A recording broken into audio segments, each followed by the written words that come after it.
काय करते मटेरियल किती सोडले ह्याला किंमत नाही, फक्त कसं सोडले ह्याला किंमत आहे. तुम्ही काय करताय पिशव्याच्या पिशव्या आणून देताय फेकून पडायला, काय उपयोग नसतो. आज आपला शेतकरी काय करते 5 फूट पटा टाकतोय मध्ये ड्रिप टाकतोय.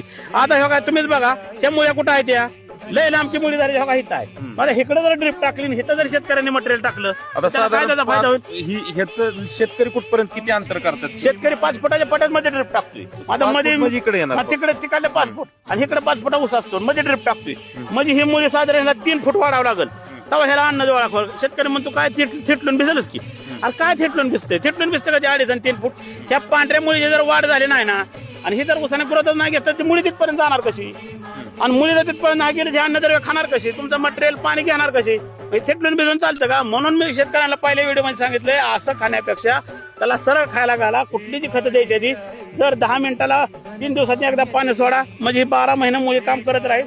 10 दिवसाला त्याला थोडी थोडी खतं देत चाला तर ह्याला पाहिजे असं अपटेक करत. कुठलं जरी खत सोडलं युरिया 5-6 दिवसानंतर संपून जातो. लिक्विड खतं कुठली सोडली तरी तुमची ती 8-10 दिवसानंतर संपून जाते ती.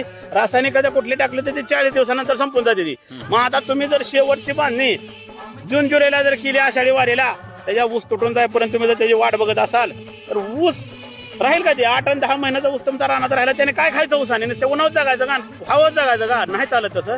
म्हणून ह्याला ऊस तुटेपर्यंत जर 10 दिवसाला थोडं थोडं थोडं खत सोडत चाला.